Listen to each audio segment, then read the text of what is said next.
기후위기를 방치할 수 없는 것이다. 지금은 기후위기 비상 시기다.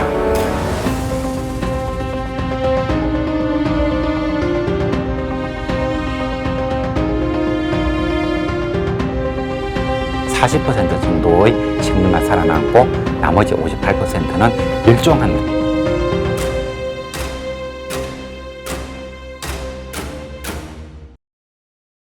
이 시간에는 기후위기가 어떻게 식량위기를 가져오는가 하는 이야기, 그리고 이게 우리나라에 어떤 의미를 주고 있는가 하는 말씀을 드리고자 합니다. 우리나라 농촌이 어떤 상황에 놓여져 있는가 이 얘기를 먼저 말씀을 드리고 싶습니다. 왜냐하면 기후위기가 찾아오면 가뭄도 심각해지고 또 홍수도 생기고 또 강한 바람을 가지고 있는 태풍도 오고, 그렇게 되니까 결국은 우리가 농사 짓기가 상당히 힘들어집니다. 그럴 때라도 이 농촌이 건강하면 어떻게든 맞서서 좀 이렇게 싸워볼 수가 있겠죠.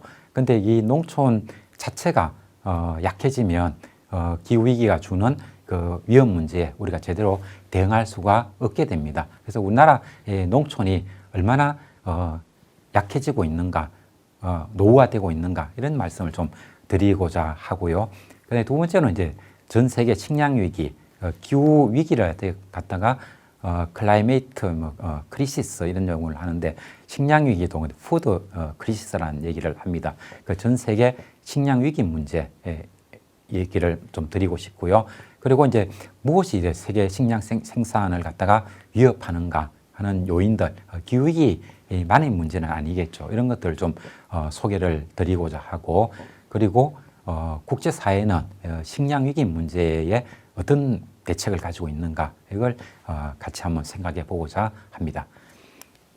예, 그리고 이제 우리가 기후위기 문제 얘기를 많이 합니다만은, 우리나라에서는 우리나라 국민들의 약 85%, 90% 정도가 도시에 살고 있기 때문에 기후 위기가 정말 우리 삶에 그렇게 큰 영향을 주는가에 대해서는 제대로 못 느끼는 부분들이 많이 있는 것 같습니다. 그 여름철이 막 많은 비가 오고 태풍이 불고 하더라도 튼튼한 콘크리트로 지어놓은 아파트 안에 있으면, 문 꼭 닫아놓고 있으면 잘 못 느낄 수가 있는 것이고요. 그리고 우리나라 식량은 어차피 외국에서 수입해 오는 것이니까 결국은 때가 되면 먹거리를 다 우리가 확보할 수 있고 그렇기 때문에 사람들이 크게 못 느끼는 것 같습니다. 그렇지만 기후위기는 우리 가까이 와 있다는 거죠. 그래서 이 문제를 금년 국감 때 기상청장님도 그런 말씀을 했습니다. 그래서 그 내용을 먼저 소개를 하자면, 유이동 기상청장은 국정감사 인사말을 할 때 2022년도 환경노동위원회 국정감사를 맞아 기상청이 주요 업무 현안을 보고드리고 위원님들의 고견을 듣게 된 것을 매우 뜻깊게 생각합니다. 올해는 기후위기가 더 이상 먼 미래가 아니라 우리가 마주한 눈앞의 현실임을 다시 한번 깨닫게 하는 해였습니다. 특히 올여름 서울 동작구에서는 1시간 강수량이 141.5mm라는 압도적인 수치를 기록하며 1년 동안 내릴 비의 11%가 단 1시간 만에 내렸습니다. 또한 과거와 다른 특이 이동 경로와 강한 중심기압, 풍속을 가진 역대급 태풍인 제11호 태풍 흰남노가 발생해 남부지방을 핥히고 지나갔습니다. 그에 반해 지난 겨울은 역대 가장 적은 강수량 1위를 기록하고 5월 강수량은 5.8mm 내외로 역대 최저를 기록하는 등 기상청의 기상관측 이래 계속해서 새로운 기록을 경신하고 있습니다. 이 모든 현상들은 기후변화가 아니면 설명할 수 없는 것들입니다.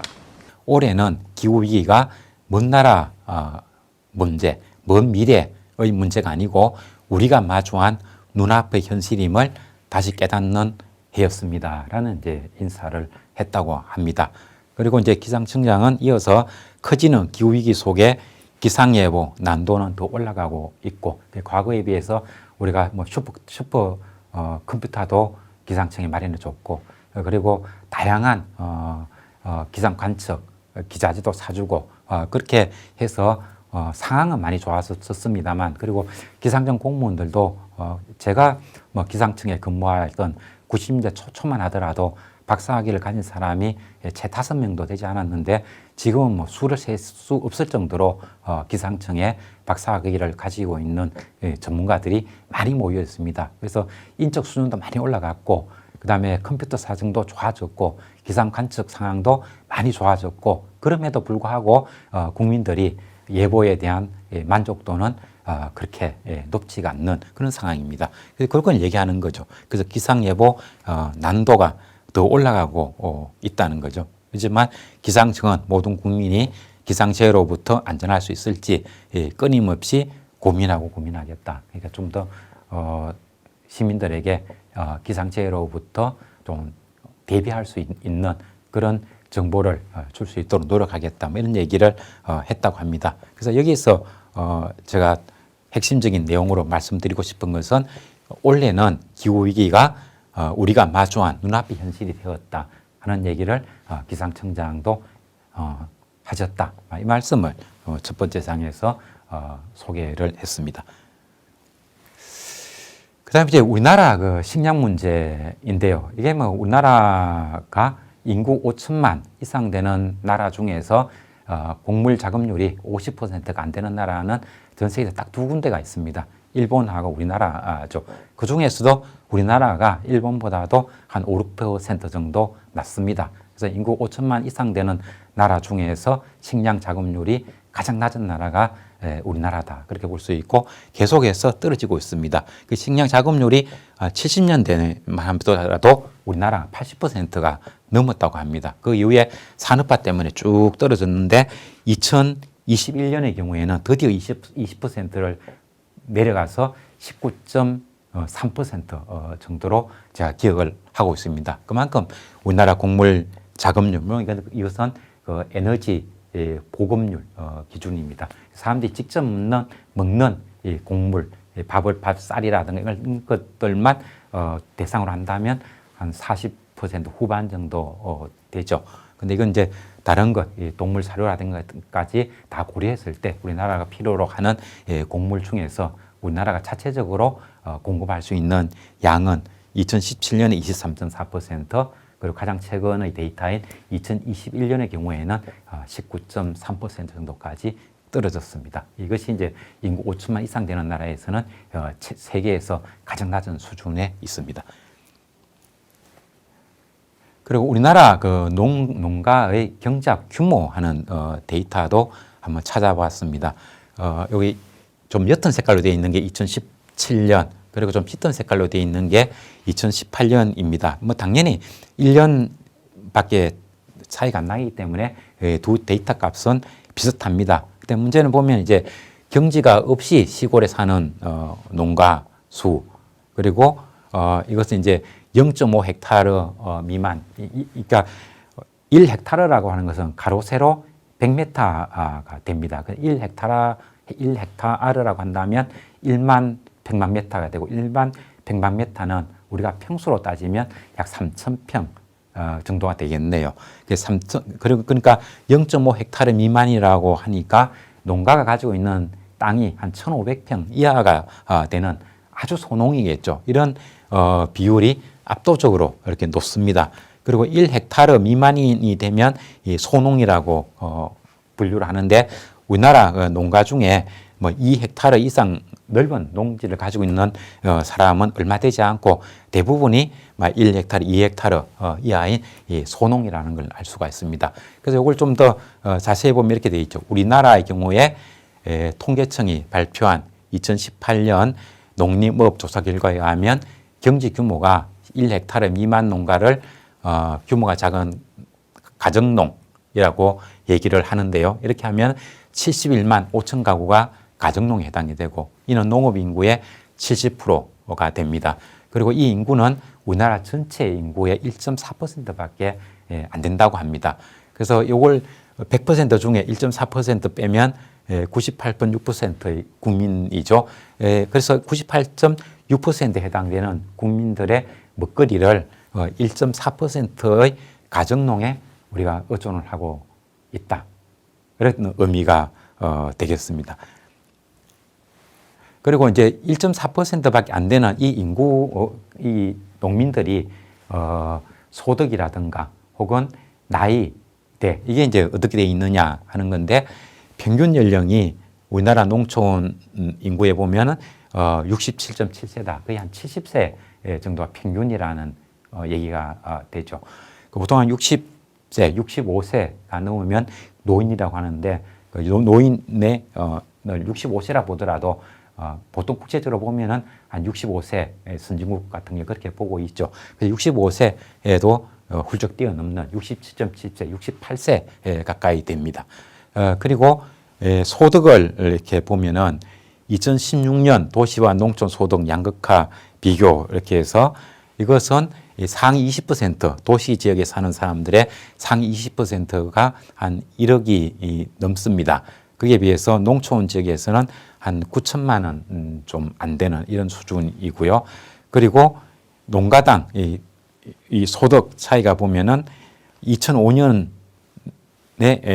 격차하고 그다음에 이 격차가 보면 2016년 가장 최근에 보면 데이터에 보면은 하위 20% 가구의 평균 수입이 787만 원, 1년에 월 한 60만 원 정도, 월 60만 원 벌면은 1년에 720만 원 되지 않습니까? 그러니까 한 1년에 한 65만 원 정도밖에 안 된다는 겁니다. 하위 20%는. 그리고 상위에 들면 8,893만 원. 이 차이가 한 11배 이상 차이가 난다는 겁니다. 그렇게 이렇게 있으니까 농촌분들이 나이도 많고 그다음에 소득도 대단히 낮고 그래서 농촌이 건강도를 갖다가 많이 잃어가고 있다. 많이 이미 잃었다. 그렇게 간단하게 정리가 되겠습니다. 그리고 이 우리나라 농촌이 그래서 어떤 상황이 있는가 하면은 빠르게 쇠약해져 가는 농촌 이렇게 돼 있는데요. 농촌 마을의 과소화. 근데 과소화라고 하는 것은 마을이 있을 때 그 마을의 가구 수가 20가구가 안 되면 과소, 너무 적다, 너무 적다. 이건 이제 과소라고 얘기하는 거죠. 이렇게 하는 과소화는 읍 단위, 면 단위의 과소화를 지나가지고 이제는 시, 군 단위로 과소화가 번져가고 있다는 거죠. 그래서 이렇게 되면은 결국 농촌에 사람이 살지 않는 곳, 농촌 사회의 붕괴가 빠르게 이어지고 있다는 겁니다. 그래서 한국농촌경제연구원에 따르면 2018년을 기준으로 전국의 읍지역 인구가 면지역 인구를 초월할 것으로 전망된다. 그리고 이는 읍지역의 붕괴에 이어서 시, 군 소멸이 상당히 빠르게 진행한다는 점을 뜻한다. 이렇게 되어 있죠. 여기 보면은 이 소멸 위험 지역이 0.2 미만은 소멸 고위험, 0.5 미만은 소멸 위험, 붉은 색깔 1.0 미만이 쇠퇴 시자 이렇게 되어 있는데 여기 보면은 강원도, 충북, 경북, 대구는 대도시입니다만 대도시 중에는 대구가 이렇게 1 이하가 되네요. 그다음에 심각한 곳이 보면은 소멸 위험 지역이 이 전남 지역, 그리고 이 경북 지역, 이런 농촌 지역, 충남이라든가 충북 이런 지역들이 매우 그 소멸 위험 지역에 노출되어 있는 것을 볼 수가 있습니다. 이렇게 우리나라 농촌은 매우 빠르게 과소화, 쇠약화 되어가고 있는 상황입니다.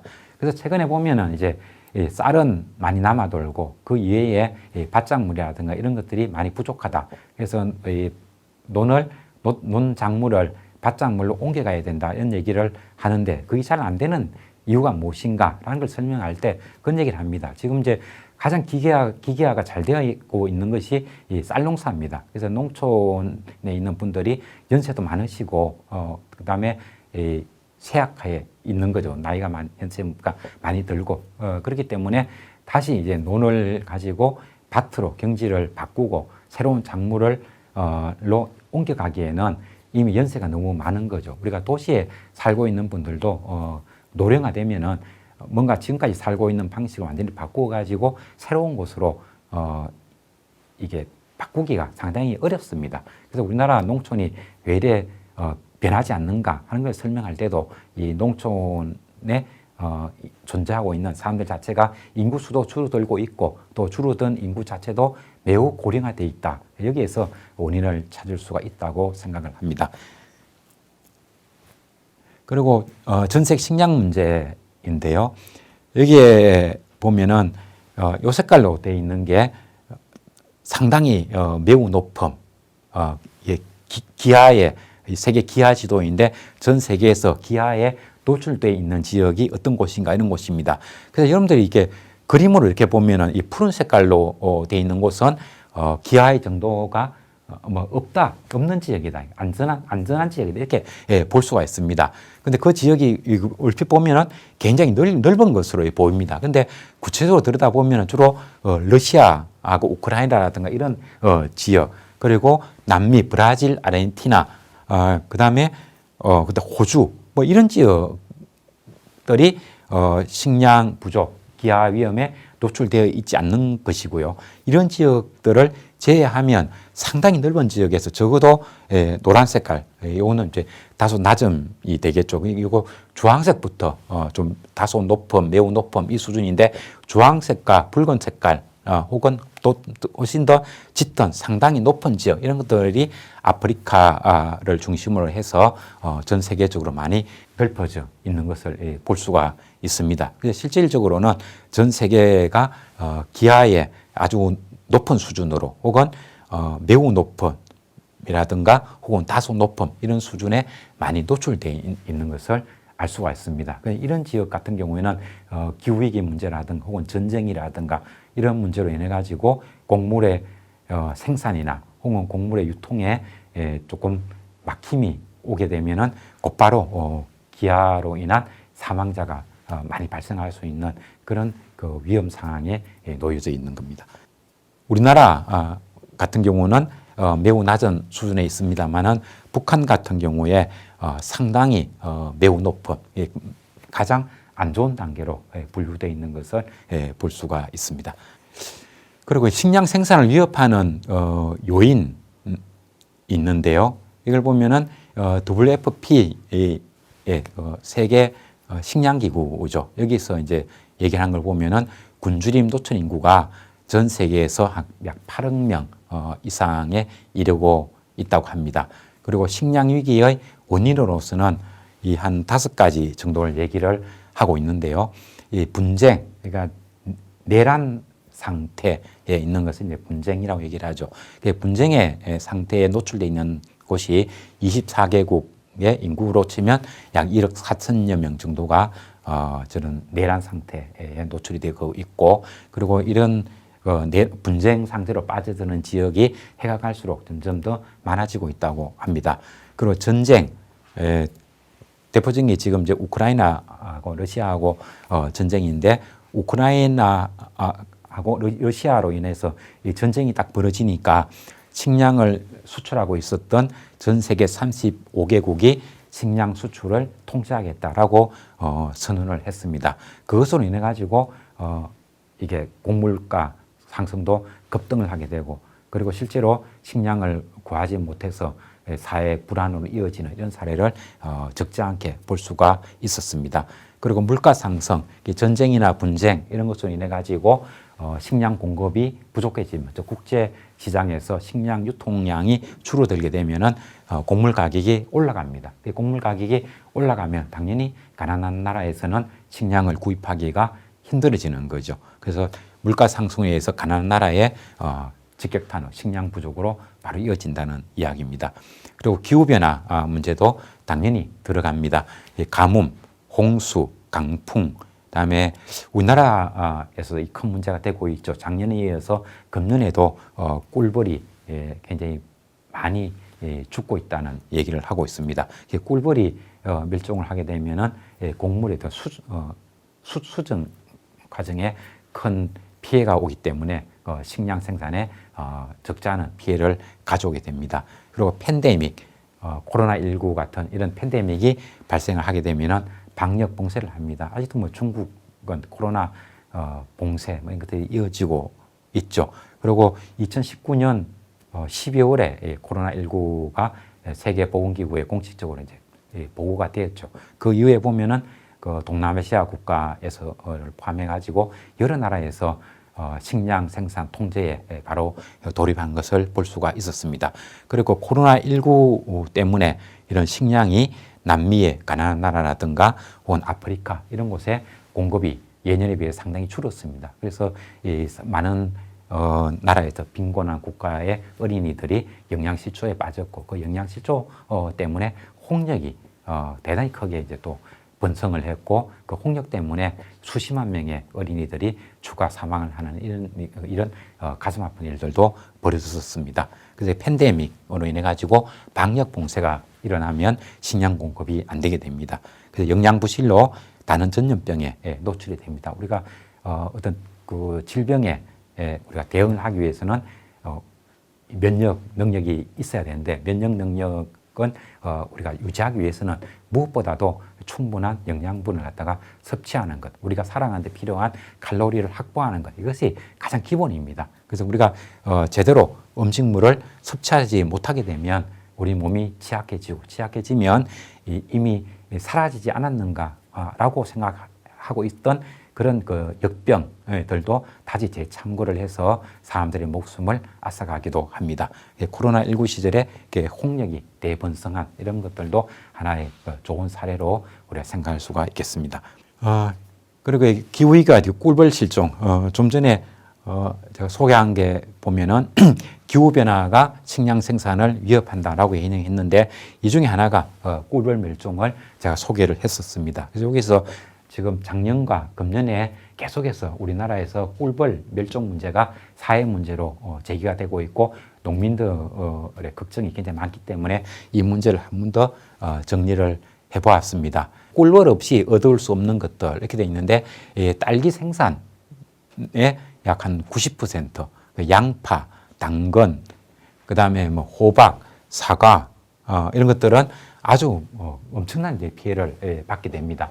그리고 이렇게 인터넷상에서 이제 기후 위기로 인한 이 꿀벌 실종 이런 걸 한번 인터넷에 한번 쳐보면 어떤 사진이 나오는가 하면은 꿀벌이 사라졌을 때의 그 마트 상황 이런 재미있는 그림이 있더라고요. 거기에 보면은 거의 텅 비는 거죠. 여기 보면은 이제 꿀벌이 사라지면 이런 것들이 다 없어지기 때문에 마트에 진열될 수 있는 농작물들은 상당 부분이 사라지게 됩니다. 그래서 이렇게 보면은 꿀벌이 사라지면 전 세계 식량 중에서 63% 정도가 피해를 보게 된다라고 얘기를 하고 있는 거죠. 그리고 이제 꿀벌 실종의 원인으로 우리나라 농가원이라든가 이런 곳에서 제기하고 있는 것을 보면 이상기후 문제를 얘기를 하고 있습니다. 온도가 따뜻하고 이러다 보니까 아직 완전히 자라지 못한 꿀벌들이 먹이를 얻기 위해서 바깥으로 나가게 되고 그 다음에 노동을 하게 되죠. 꿀을 채취하고 이런 활동을 하고 난 다음에 집으로 돌아오는 도중에 체력 고갈로 돌아가지 못하고 중간에 죽는다 뭐 이런 얘기를 하고 있습니다. 이상기후 문제입니다. 이게. 그리고 또 하나는 병해충, 기생충 하는데 꿀벌응애, 꿀벌을 잡아먹는 거죠. 이런 그 해충들 그리고 말벌이 굉장히 번성을 하는데 이 말벌이 이런 꿀벌을 아주 대량으로 죽입니다. 그래서 이 말벌이 번성하는 것 이런 것들도 하나의 요인으로 얘기를 합니다. 병해충에 해당되는 것이 꿀벌응애, 그 다음에 말벌 뭐 이런 것들을 생각할 수가 있겠죠. 그리고 새로운 바이러스가 나오는 문제 이런 한 세 가지를 중심으로 주로 얘기를 하고 있습니다. 그리고 대기오염 문제도 중요 요인으로 얘기를 하고 있습니다. 아무래도 공기가 더러워지고 이렇게 하면은 이 꿀벌들이 살아가는데도 큰 지장이 있나 봅니다. 우리 사람들도 연간 전 지구적으로 보면은 연간 한 800만 명 정도가 대기오염으로 인해서 조기 사망을 한다라고 얘기를 합니다. 그러니까 사람보다도 훨씬 대기오염에 취약한 이 꿀벌과 같은 경우에도 대기오염에 노출이 되면은 상당히 피해를 받을 수가 있는 개연성이 있겠죠. 그런데 이제 우리나라 그 농림부 여기에서는 별로 얘기를 하고 있지 않습니다만은 농민들이 강력하게 제기하고 있는 것은 우리나라에서 꿀벌이 실종되고 있는 요인으로 우리나라 농림부 이런 곳에서는 이상기후, 기후변화 문제를 중심으로 설명을 합니다만은 농민들의 얘기는 좀 내용이 다릅니다. 이 농민들 얘기로는 이상기후, 고온현상만 가지고는 설명이 잘 안 되고 그것보다는 이 살충제, 농약 문제를 많이 제기를 하고 있습니다. 이게 꿀벌에 영향을 주는 농약 성분으로 네오니코티노이드라고 하는 성분이 있다고 합니다. 이것은 꿀벌의 번식을 억제시키고 그리고 기억력을 약화시킨다고 합니다. 그리고 꿀벌들의 위치 파악 능력을 저하시키는 이런 특성이 있는 물질이라고 합니다. 그래서 이 네오니코티노이드가 포함되어 있는 이 농약은 미국이라든가 유럽 이런 곳에서는 이미 오래전에 이 사용이 금지되어 있다고 합니다. 근데 우리나라에서는 아직 농약에 이런 성분이 들어가는 농약을 사용하고 있고 그것이 꿀벌의 멸종에 영향을 미치고 있다 하는 것이 이제 농민들의 주장입니다. 그러니까 그런데 이 중에서 뭐 어떤 것들이 영향이 더 클까 하는 것은 좀 추가적인 연구가 필요할 것 같고요. 지금 우리가 확실히 알고 있는 것은 최근에 와서 꿀벌들이 매우 빠르게 멸종되고 있다. 그것 때문에 농사를 짓고 있는 농민들이 상당히 피해를 보고 있다. 주로 그래도 그 중에서도 가장 피해를 많이 보고 있는 것이 딸기 농업이라든가 혹은 과수원 이런 곳에서 많은 피해를 보고 있다고 합니다. 그래서 과거에는 봄철이 되면은 양봉을 하는 사람들이 과수원 하시는 분들에게 돈을 주고 벌통을 갖다 놓고 꿀을 채취하고 이렇게 했다고 한다면 지금은 과수원 농장주들이 양봉하는 사람들에게 돈을 주고 꿀벌을 갖다 놓아달라고 부탁을 하는 이런 수준으로 변했다고 합니다. 그럼에도 불구하고 꿀벌들이 턱없이 부족하기 때문에 요즘 잘 알다시피 이 붓을 이용해가지고 사람들이 인공 수정을 하는 이런 상황을 우리가 쉽게 목격을 하고 있습니다. 이처럼 이제 기후 위기는 이런 곤충들에게 영향을 주고 그것이 농작물 피해도 바로 이어지고 있습니다. 자, 그래서 이 문제에 대해서 국제사회는 어떤 대책을 가지고 있는가 하는 건데 세계농업기구에서 7대 대책하는 게 있습니다. 여기 보면은 글로벌 인도주의적 대응 강화. 그러니까 농산물이 많이 생산이 되면 풍족하면 그래서 국제 가격도 낮고 그래서 많은 나라 사람들이 나누어서 먹을 수 있습니다만은 식량이 부족하게 되면 돈 있는 나라 사람들이 많이 확보하게 되고 그러면 가난한 나라 사람들은 목숨의 위협을 느낄 정도로 곡물 생산 확보에 많은 애로를 겪게 됩니다. 그래서 부유한 나라들이 적어도 먹는 문제에 있어서는 가난한 나라 사람들이 극한 상황에 처하지 않도록 도움을 주는 이런 것들이 글로벌 인도주의적 대응 강화라고 말할 수 있겠습니다. 그리고 의사결정에 의한 데이터 양상, 그다음 빈곤 감소를 위한 사회경제적 보호 강화. 즉 가난한 나라 사람들이 식량 확보를 못하는 것과 마찬가지로 매수 우리나라의 안만 보더라도 부자인 사람들은 적어도 먹거리 문제에 대해서는 전혀 걱정을 하지 않죠. 그렇지만 이 먹거리 문제도 걱정하는 사람들도 많이 있습니다. 그래서 그런 분들을 갖다 돕는 이런 프로세스가 한 국가 내에서도 있어야 되겠고, 이게 굶주리는 사람은 미국 내에도 있죠. 세계에서 가장 번화하다는 맨하탄에 번화가에 가도 동량을 해서 먹고 사는 사람들이 있는 거죠. 그런 분들이 이 먹거리 최소한의 식량을 확보하는데 필요한 지원 이런 것들이 이제 확보가 돼야 되겠다는 거고요. 그다음에 무역 및 식품 안전 표준 강화, 그다음에 소농 회복력 강화 이런 것도 들어가 있습니다. 우리나라 같은 경우는 농업 대책 얘기를 할 때 우리나라 농촌에 농민들이 작은 땅을 가지고 농사를 짓게 되면 그 농민들이 적정한 소득을 확보하는 것은 무리다. 그래서 앞으로는 우리나라에서도 한 농민이 많은 땅을 확보해 가지고 대농으로 농사를 짓게 하겠다는 것이 오랜 기간에 걸친 우리나라 농림부의 정책이었습니다. 그래서 어떤 정치인들은 그런 얘기를 합니다. 우리나라 농림부가 그동안 어떤 일을 했는가 하면은 소농을 쫓아내고 대농을 키우는 이런 정책을 추진해 왔다라고 이제 그 비판을 하고 있죠. 근데 우리가 이런 좁은 농토에서 많은 사람들이 살아가고 그리고 그 토지를 보다 더 효율적으로 운영하기 위해서는 대농보다도 소농들이 건강한 소농들이 존재하는 것이 중요하다고 얘기를 합니다. 그래서 FAO에서도 소농의 회복력 강화하는 것이 5번째 중요한 의제로 제시가 되고 있습니다. 그리고 동물원성 질병 예방, 식량 시스템 혁신 이런 얘기를 제시를 하고 있습니다. 그래서 이것 좀 요약해서 얘기를 하자면 이런 얘기죠. 유엔의 식량 농업기구 FAO는 금년 9월 28일, 2022년 9월 28일입니다. G20 농업장관 회의 발언, 얼마 전에 G20 회의가 있었죠. 그 G20 회의에 앞서서 또 필요하면 해당 국가들의 장관들이 모여서 현안을 논의하기도 합니다. 그 중에 하나가 금년 9월 28일에 이런 회의가 있었던 거죠. 그 G20 농업장관 회의가 있었습니다.